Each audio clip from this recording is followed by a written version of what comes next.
Plantar para colher, página 120 a 125. A gente observou que para a gente conseguir plantar, a gente vai preparar o solo e que cada solo tem seu tipo de produto específico. E se a gente trabalhar bem o solo, a gente chama de arar e vai plantar para colher. Irrigação e drenagem. A água é muito importante para o crescimento das plantas, mas deve ser utilizado na quantidade certa. Então, quando a gente tem pouca água, a gente irriga. Mas quando está muita água, a gente tem que tirar, e isso chama drenagem. Quando o terreno em que a plantação será feita é muito seco, ou o plantio é realizado em períodos de pouco ou nenhuma chuva, que chama estiagem, é preciso irrigar o solo. No entanto, se ele é muito úmido ou a plantação é feita em um período de muitas chuvas, é necessário drenar a água, retirando o excesso. Os agricultores procuram atender às necessidades daquilo que está sendo cultivado. Por exemplo, uma plantação de arroz precisa de muita água, e uma de milho já não precisa não. Uma forma de evitar a erosão e o desperdício de água nas plantações é preparar o solo de acordo com o nível do terreno. Nessa técnica de cultivo são construídas barreiras, curvas de nível, terraços ou outros métodos indicados por um técnico a fim de impedir o escoamento de água. Os adubos são substâncias que enriquecem o solo. Muitas vezes, a falta de nutrientes nele torna necessária a sua adubação, ou seja, a reposição desses nutrientes, para que as plantas nasçam e cresçam saudáveis. O adubo pode ser orgânico, feito com esterco, com restos de folhas, frutas e animais, ou sintético, que também são conhecidos como fertilizantes produzidos nas indústrias. Então, orgânico veio de algum organismo, sendo restos como esterco, folhas, frutas e animais. Ou sintético, sintetizado, é feito nas indústrias, que é artificial. Então, a adubação é importante, pode ser orgânica ou sintética. Página 121, exercício 2. Assinale V nas afirmativas verdadeiras e F nas falsas.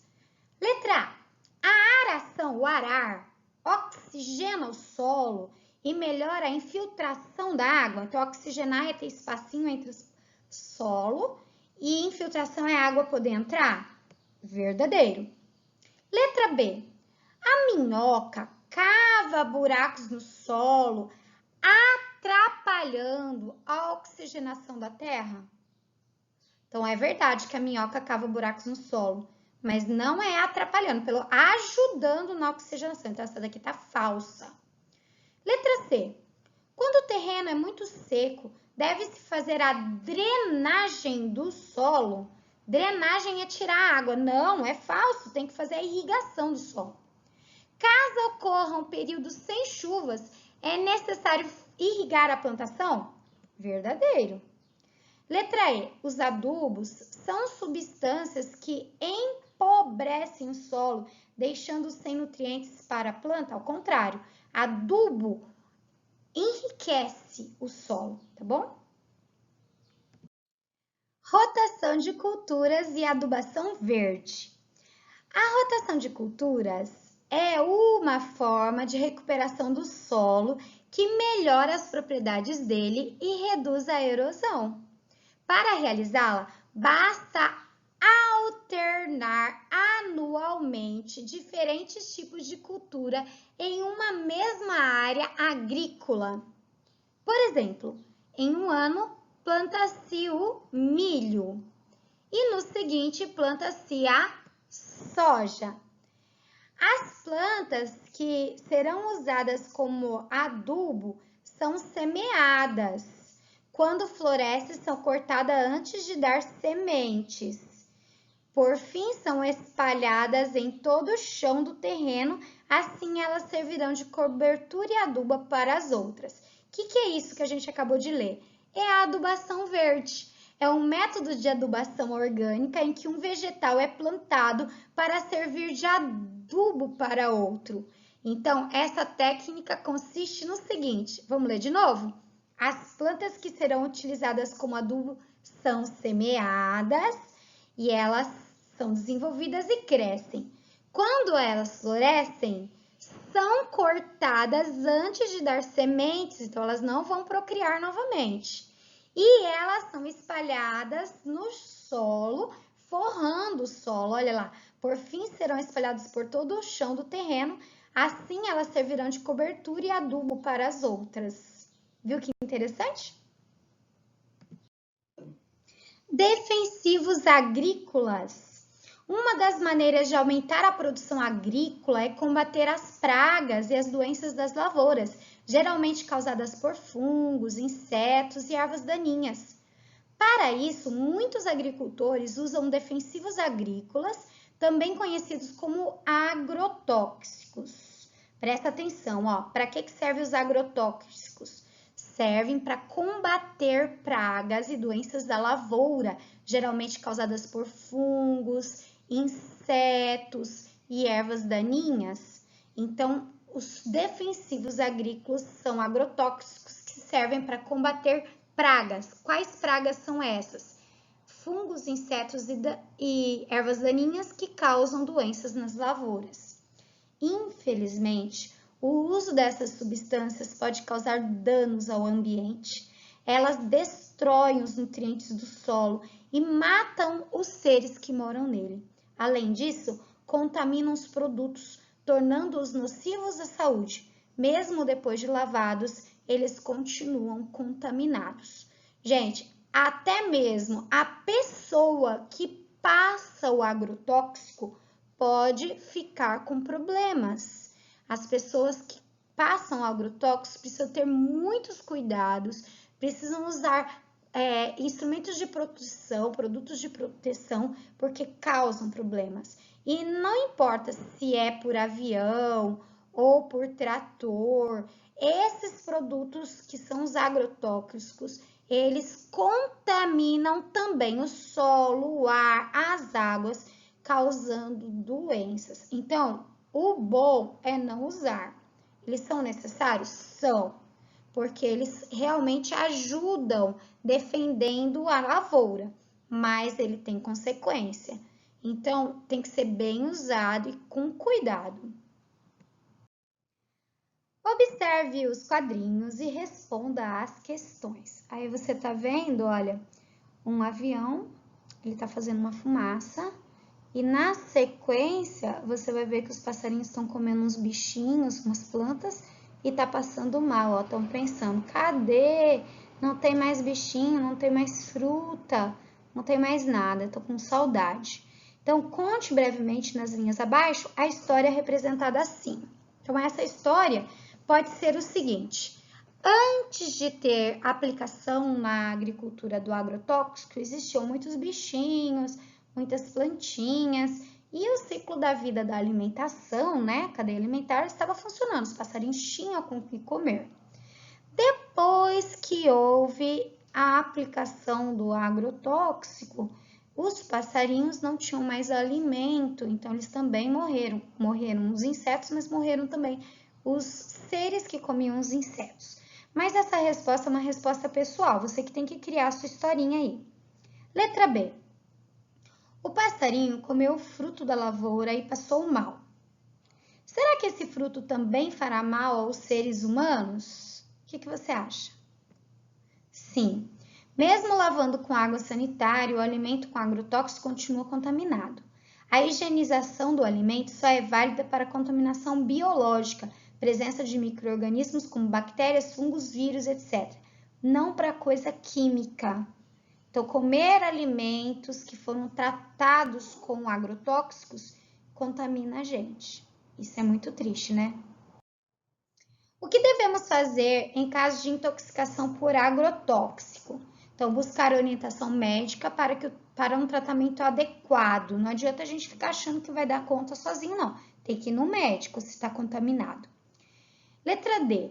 Que conselhos você daria aos agricultores que usam defensivos agrícolas em suas lavouras? Então, o agrotóxico deve ser usado como última opção no controle de pragas e doenças. Sabe por quê? Existem outras opções. Então, existem o controle biológico. O que é o controle biológico? Seres vivos que ajudam a defender. Então, quer ver só? Olha, existem plantas. Já ouviram falar na citronela? Que às vezes a gente compra os produtos para casa que tem citronela. Citronela é uma planta que espanta os insetos. Então, talvez perto das casas, perto da plantação, ter plantas que tenham essa função. E aí, você ter controle biológico, além de plantas, existem seres que comem as pragas. Então, por exemplo, para que matar o sapo? Para que matar a aranha? Esses bichinhos, a lagartixa, eles comem as pragas. Eles fazem parte do controle biológico. E também, hoje, a gente tem a tecnologia mais avançada. E a gente consegue comprar sementes que foram tratadas geneticamente, que são mais fortes contra algumas pragas. Isso eu posso chamar como controle genético. Existem outras. Então, vai usar o agrotóxico? Infelizmente, em alguns casos precisam. Mas quando? É a primeira? Já vou pôr de uma vez? Já vou resolver? Não, tenta outras maneiras e depois usa o agrotóxico. Eu diria isso. Mas e você? Essa é uma resposta pessoal. Que conselho você daria para os agricultores que usam defensivos agrícolas? Lembrando que os defensivos agrícolas, além de matar todos os bichos, os maus e os bons, também contaminam o solo e a água. O que você diria para eles? Verifique se existem produtos orgânicos livres de agrotóxicos no supermercado ou na feira mais próxima de sua casa. Então, essa é uma resposta pessoal. Que produtos orgânicos você encontrou? Mas, em geral, nos mercados ou nas feiras, tem as plaquinhas lá orgânicos, tá? Agora, a letra B, eu vou ajudar você a responder. Sabe por quê? Porque sempre que um produto é orgânico e você pega o mesmo produto orgânico e tratado comercialmente com agrotóxico, a aparência do orgânico é inferior. Ele é menor, ele pode ter alguma manchinha, em que o que é tratado com agrotóxico não é bonitão, lindão. Só que esse lindão, por fora, também traz junto veneno para você. É melhor você comer um que não tá tão bonito, até tem um machucadinho de bichinho, porque o bicho, ele quer comer coisa saudável. Ele não vai querer comer coisa que tem veneno. Deu para entender isso?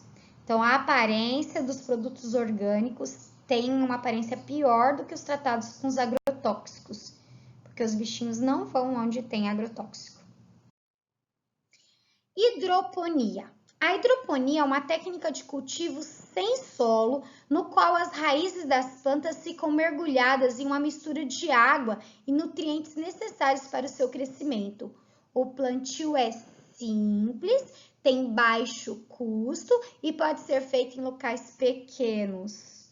Devido ao uso de água potável, os alimentos produzidos por meio da hidroponia são saudáveis e não correm riscos de contaminação. Olha que legal! Sabia que você pode tentar fazer uma técnica de hidroponia aí na tua casa? Precisa de pouco espaço e é fácil de plantar. Só você descobrir a técnica.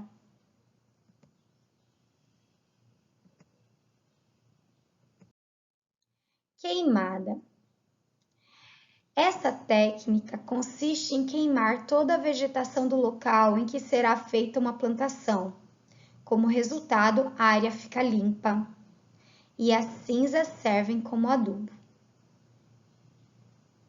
Apesar de ser um método barato, a queimada também é prejudicial. Provoca erosão, morte de pequenos animais e de outros seres vivos que moram no solo e a eliminação dos nutrientes da terra. Também, além disso, corre-se o risco de que o fogo fuja do controle, invadindo outras áreas. Por isso, muitas campanhas contrárias à queimada vêm sendo realizadas por órgãos que protegem o ambiente. Gente, a gente está com um problema desse no Brasil. Está tendo queimada na Amazônia, no Cerrado e no Pantanal. Número 5 da página 125. Quais são os riscos e os prejuízos resultantes das queimadas? Então, erosão, morte de pequenos animais e seres vivos que moram no solo, eliminação dos nutrientes da terra, risco de que o fogo fuja do controle e invada outras áreas. Gente, isso é o que nós estamos vivendo hoje no Brasil. Tanto a Amazônia, quanto o Cerrado, quanto o Pantanal estão com fogo descontrolado em algumas regiões. Então, começou um foco de incêndio e aquele foco não foi controlado. É isso daqui, ó. Risco de que o fogo fuja do controle e invada outras áreas. Não vale a pena fazer queimada. Pesquise a respeito da ocorrência de queimadas em sua cidade e em seu estado. Qual é o período de maior incidência? Quais são as áreas mais atingidas? Como a população é afetada pelas queimadas? Então, eu peguei e coloquei assim, os municípios do país com mais focos de queimada. Esse dado é de 2019 até 2020. Daí, tem algumas cidades, principalmente no norte e no centro-oeste, né? Mas a nossa cidade, Governador Valadares, está aqui, ó, é a mais de Minas. Então, não é um bom dado. 23º lugar. Isso não é legal, é feio. Aqui, a nossa cidade tem muito foco de incêndio. Então, qual é o período de maior incidência? É o inverno. Quais são as áreas mais atingidas? Como a população é afetada pelas queimadas? Tá? Eu quero que você faça melhor essa pesquisa para poder falar. Conversa aí com seus pais, fala aqui sobre o que eles viram. Eu já vi o Pico do Ibituruna queimando, é muito triste, muito feio. Depois vem a fumaça. Faça esse trabalhinho aí e responda essa pergunta, é uma resposta pessoal. De que forma os agricultores podem substituir essa técnica de limpeza do solo? Então, em vez de queimar, o que eles podem fazer? Por meio do uso de enxadas, tratores e aplicação de outras técnicas para a limpeza da área cultivável. Não precisa queimar, pode ser feito outras coisas, tá? Cuidando bem do solo, podemos garantir boas culturas para a alimentação, o conforto e a saúde de todas as pessoas. Aqui nós temos um faça você mesmo, é o exemplo de como fazer uma mini horta na garrafa PET. Será que você está a fim de fazer? Se você fizer, manda foto para mim, tá bom? Um beijo e até a próxima aula. Não se esqueça, se a gente cuidar da nossa água, do nosso solo, do uso consciente dos produtos, a gente vai ter um país melhor, uma alimentação mais saudável e boa para todo mundo. A gente só tem a ganhar, tá bom? Um beijo!